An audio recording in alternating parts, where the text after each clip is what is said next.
ಓಂ ಶಾಂತಿ. ಇವತ್ತೆಲ್ಲರೂ ನಾವು ಒಂದು ಕಥೆಯನ್ನು ಕೇಳೋಣ. ಬೆಲೆ ಇಲ್ಲದಂತಹ ವಸ್ತು ಯಾವುದು?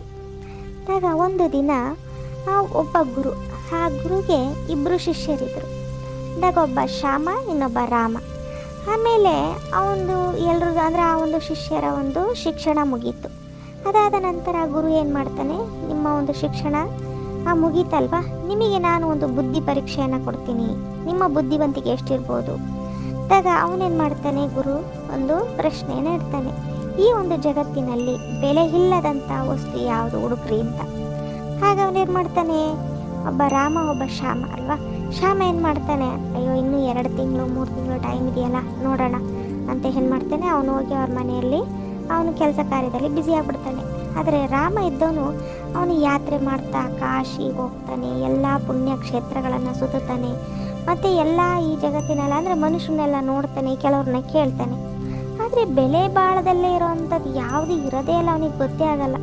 ಅವನು ಹುಡುಕಿ ಹುಡುಕಿ ಸುಸ್ತಾಗ್ಬಿಡ್ತಾನೆ. ಇನ್ನೇನು ತಿಂಗಳುಗಳು ಕಳೆಯೋಕ್ಕೆ ಬರುತ್ತೆ, ಇನ್ನು ಒಂದು 2-3 ದಿನ ಇರುತ್ತೆ. ಆಗ ಊರಿಗೆ ವಾಪಸ್ ಬರ್ತಾ ಇರ್ತಾನೆ. ಆಗ ಶ್ಯಾಮನ ತಂದೆ ಏನು ಮಾಡ್ತಾರೆ, ಶರೀರ ಬಿಟ್ಬಿಡ್ತಾರೆ. ಆಗ ಅವನೇನು ಮಾಡ್ತಾನೆ, ಎಲ್ಲರೂ ಕೂತ್ಕೊಂಡು ಅಳ್ತಾ ಇರ್ತಾರೆ, ಅಯ್ಯೋ ಹೋಗ್ಬಿಟ್ರಲ್ಲ ಅಂತ ಅಂದಾಗ ಮತ್ತೆ ಏನು ಮಾಡ್ತಾನೆ, ಅವನು ಶ್ಯಾಮನನ್ನು ಕೇಳ್ತಾನೆ, ನೋಡು ನಿಮ್ಮ ತಂದೆ ಶರೀರ ಬಿಟ್ಟಿದ್ದಾರೆ ಬಾ ಅಂತ. ಅಯ್ಯೋ ಇರಿ, ನಾನೇನೋ ಕೆಲಸ ಮಾಡ್ತಾ ಇದ್ದೀನಿ ಅಂತ ಹೇಳ್ತಾನೆ. ಅಂದಾಗ ನೋಡಿ, ಅವ್ರ ತಂದೆ ಯಾವಾಗ ಸಾಯಕ್ಕಿನ ಮುಂಚೆ ಆ ತಂದೆಗೆ ಬಹಳ ಮಾನ್ಯತೆಯನ್ನು ಕೊಡ್ತಾಯಿದ್ರು, ಬಹಳ ಗೌರವವನ್ನು ಕೊಡ್ತಾಯಿದ್ರು. ಆಮೇಲೆ ಅವರು ಅವಶ್ಯಕ, ಅವನು ಬೇಕೇ ಬೇಕು, ಎಲ್ರಿಗೂ ಬೇಕಿತ್ತು, ಮಗನಿಗೂ ಬೇಕಿತ್ತು, ಹೆಂಡತಿಗೂ ಬೇಕಿತ್ತು, ಇಡೀ ಒಂದು ಸಂಬಂಧಿಕರಿಗೆ ಬೇಕಿತ್ತು, ಆ ಥರ ಇತ್ತು. ಆಮೇಲೆ ಸರಿ ಆಯಿತು, ಅಲ್ಲಿ ಕುತ್ಕೊಂಡು ಎಲ್ಲರೂ ಸಹ ಅಳ್ತಾ ಇದ್ರು. ಆಮೇಲೆ ಜಾಸ್ತಿ ಟೈಮ್ ಮನೇಲೂ ಸಹ ಒಂದು ಎಣವನ್ನು ಇಡಲಿಲ್ಲ. ತಕ್ಷಣ ಏನು ಮಾಡಿದ್ರು, 1-2 ಗಂಟೆ ಆದ ನಂತರ ಎಲ್ಲರೂ ಸಹ ಒಂದು ಎಣವನ್ನು ಸ್ಮಶಾನಕ್ಕೆ ತಗೊಂಡೋದ್ರು. ಆಮೇಲೆ ಇದನ್ನೆಲ್ಲ ಯಾರು, ರಾಮು ಗಮನಿಸ್ತಾ ಇದ್ದ, ಎಲ್ಲವನ್ನ ಗಮನಿಸ್ತಾ ಇದ್ದ. ಆಮೇಲೆ ಇವನೇನು ಮಾಡ್ದ, ಯಾರು ಶ್ಯಾಮು ಇದರಲ್ಲೇ ಯೋಚನೆ ಮಾಡಿ ಅವನು ಮರ್ತೋಗ್ಬಿಟ್ಟಿದ್ದ. ಅಂದರೆ ಗುರುಗಳು ಏನು ಒಂದು ಪ್ರಶ್ನೆಯನ್ನು ಕೊಟ್ಟಿದ್ರು ಅದನ್ನು ಮರ್ತೋಗ್ಬಿಟ್ಟಿದ್ದ. ಆಮೇಲೆ ರಾಮು ಇದನ್ನೆಲ್ಲ ಗಮನಿಸಿದ.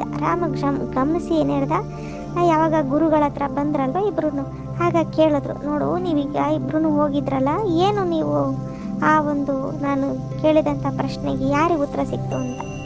ಆಗ ಇವನೇನು ಹೇಳ್ತಾನೆ, ಯಾರು ರಾಮು, ಗುರುಗಳೇ, ನಾನು ಈ ಒಂದು ಜಗತ್ತಿನಲ್ಲಿ ನೋಡಿದಂತಹ ಒಂದು ಬೆಲೆ ಇಲ್ಲದ ವಸ್ತು ಈ ಒಂದು ಶರೀರ, ಅಂದರೆ ನಿರ್ಜೀವಿ ಶರೀರ ಅಂತ. ಯಾವಾಗ ಆತ್ಮ ಈ ಶರೀರದಲ್ಲಿ ಇರಲ್ವೋ ಇದಕ್ಕೆ 1 ಪೈಸನೂ ಬೆಲೆ ಇರಲ್ಲ. ಈ ಒಂದು ಶರೀರದಲ್ಲಿ ಆತ್ಮ ಇರೋವರೆಗೂ ಅಷ್ಟೇ ಇದಕ್ಕೆ ಬೆಲೆ ಇರೋದು. ಆತ್ಮ ಹೋದ ನಂತರ ಇದಕ್ಕೆ 1 ನಯಾ ಪೈಸದು ಸಹ ಬೆಲೆ ಇರಲ್ಲ ಅಂತ ಹೇಳ್ತಾನೆ. ಹೌದು, ಸತ್ಯ ಇದು ಅಂತ ಏನು ಮಾಡ್ತಾನೆ, ಗುರುಗಳು ಅವನಿಗೆ ಶಬಾಷ್ ಅಂತಾರೆ. ಹೀಗೆ ನೋಡಿ, ಆತ್ಮ ಈ ಶರೀರದಲ್ಲಿದ್ದವರೆಗೂ ನಾನು ನಂದು ನನ್ನ ಸಂಬಂಧಿಕರು, ಇದು ನನ್ನ ಆಸ್ತಿ, ನನ್ನ ಹಣ ಅಂತ ಎಲ್ಲ ನಾವು ಬೆಳಗ್ಗೆ ಎದ್ರೆ ಹೊಡೆದಾಡ್ತೀವಿ, ಕಿತ್ತಾಡ್ತೀವಿ, ನಂದು ಅಂತ ಅಂದ್ಕೊಳ್ತೀವಿ. ಅದೇ ನೋಡಿ, ಆ ಆತ್ಮ ಶರೀರದಲ್ಲಿದ್ದಾಗ ಅದಕ್ಕೆ ಶೃಂಗಾರ ಮಾಡ್ಕೊಳ್ತಾರೆ, ಫ್ಯಾಷನ್ ಮಾಡ್ಕೊಳ್ತಾರೆ, ಏನೆಲ್ಲ ಮಾಡ್ತಾರೆ. ಅದೇ ನೋಡಿ, ಆತ್ಮ ಹೋದ್ಮೇಲೆ ಅಂದರೆ ಸತ್ತ ಹೆಣಕ್ಕೆ ಎಷ್ಟೇ ಶೃಂಗಾರ ಮಾಡಿದ್ರು ಅದು ವೇಸ್ಟೇ ಅಲ್ವಾ. ಹಾಗೆ ಆತ್ಮ ಅವಿನಾಶಿ, ಶರೀರ ವಿನಾಶಿಯಾಗಿದೆ. ಆದಾಗ ಆತ್ಮ ಇದ್ರೇ ಶರೀರಕ್ಕೆ ಬೆಲೆ. ಇವ್ರು ಏನು ಓದಿದ್ದಾರೆ, ಇವ್ರು ಎಂಥವ್ರು ಎತ್ತ ಅಂತ.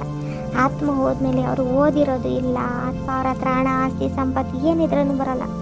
ಮತ್ತೆ ನೋಡಿ, ಅವ್ರು ಬದುಕಿರುವಾಗ ಅವ್ರಿಗೆ ಎಷ್ಟೊಂದು ಮಾನ್ಯತೆ ಬೆಲೆಯನ್ನು ಕೊಡ್ತೀವಿ, ಅಯ್ಯೋ ಇವ್ರಿಗೆ.